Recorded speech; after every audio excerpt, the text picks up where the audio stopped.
नमस्ते दोस्तों, welcome back to CIPET polymer tag. आज का जो हमारा टॉपिक है polymer wise colour behaviour PP, PE, ABS, nylon, PC. ठीक है, एक रंग के अनेक रूप, हम इसी टॉपिकों पर बात करेंगे। ठीक है, प्रॉब्लम क्या है? Same pigment PP, ABS, nylon, same colour same pigment, लेकिन पीपी में अलग, एबीएस में अलग और नायलॉन में बिल्कुल डिफरेंट दिखता है। ऐसा क्यों? इन्हीं टॉपिक को हम कवर करेंगे। ठीक है, अगर पॉलीमर का बिहेवियर समझ लिया तो 50% कलर मैचिंग प्रॉब्लम वहीं सॉल्व हो जाती है।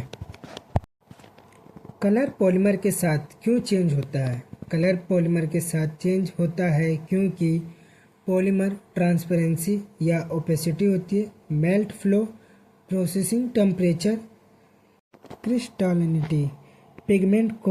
पिगमेंट सेम हो सकता है, बैकग्राउंड पॉलीमर चेंज हो जाता है। PP polypropylene most common polymer. PP की प्रॉपर्टीज ये है: semi crystalline, natural, translucent, medium, processing temperature. Colour behaviour की बात करें तो ब्राइट शेड अच्छे से आते हैं, न्यून पिगमेंट बेस्ट परफॉर्म करते हैं। प्रॉब्लम क्या है हमारी? Blooming, whiteness, variation. Pro tip ये बताता हूँ मैं आपको: correct TI2 grade, proper cooling. समझ गए आप?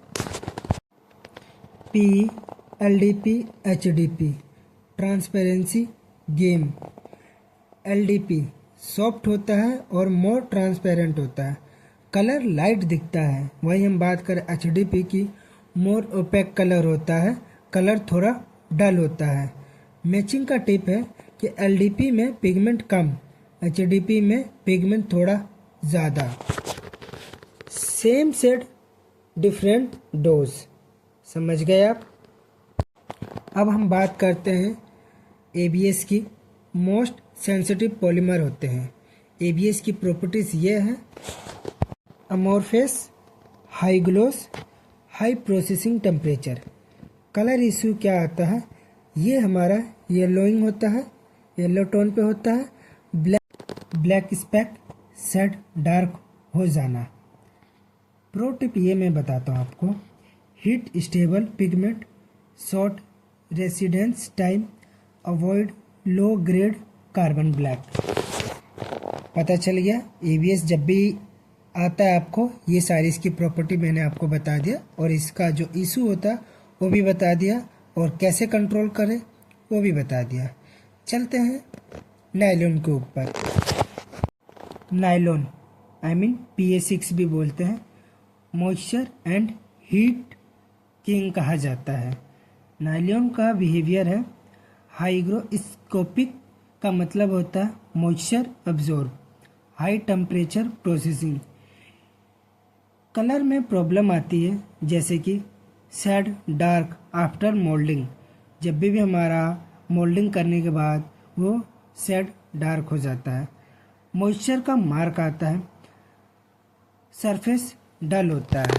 प्रो टिप मैं आपको ये बताता हूँ: प्रॉपर ड्राइंग करें, प्रीहीट करें 2 घंटे के लिए, इनऑर्गेनिक पिगमेंट फिर फेड करें, ट्रायल आफ्टर कंडीशनिंग। नायलॉन में लैब एंड प्रोडक्शन शेड कभी सेम नहीं होता बिना कंडीशनिंग के। ठीक है, अब बात करते हैं पीसी के ऊपर: polycarbonate, clarity and depth. PC properties: high transparency होता है, हाई टेम्परेचर, उसका कलर बिहेवियर होता है, डेप्थ अच्छी है, येलो शिफ्ट का रिस्क होता है बस। प्रो टिप कंट्रोल करना बताता हूँ: ओनली हाई हीट पिगमेंट का इस्तेमाल करना चाहिए जिसकी हीट स्टेबिलिटी ज़्यादा हो। ऑप्टिकल क्लैरिटी टेस्टिंग: पीसी के लिए पिगमेंट सिलेक्शन सबसे क्रिटिकल होता है। समझ गए आप? द प्रूफ: एक रंग 4 polymer, ABS, PP, nylon, PC. जब हमारा पॉलीमर चेंज हो जाए तो हमें रीमैचिंग ज़रूरी होता है, कंपलसरी होता है, ठीक है। क्योंकि हमारा पॉलीमर पे ही हम जैसे पीपी में मैच कर रहे हैं तो हमें जो पीपी का प्रोडक्ट है सेम होगा, लेकिन वहीं हम चेंज कर देंगे पॉलीमर तो हमें फिर से रीमैचिंग करना ज़रूरी होगा, क्योंकि हमारे पीपी का टोन अलग था और वहीं हमारे एबीएस का टोन अलग हो जाएगा। समझ गए आप। पॉलीमर वाइज मिस्टेक से बचें।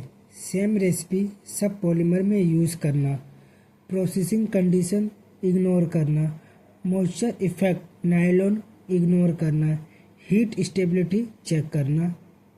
समझ गए आप।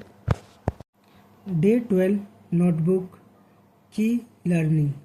Polymer wise colour behaviour is a critical. PPP, ABS, nylon and PC all have unique difference. Understanding this difference is the key to particle matching logic. समझ गए आप। नेक्स्ट चैप्टर डे 13 में processing parameter का colour पर क्या effect होता है, temperature, RPM, back pressure, residence time, ठीक है। वीडियो यूज़फुल लगे तो लाइक करो, सब्सक्राइब करो। सीपट पॉलीमर टेक। कमेंट में लिखो डे 13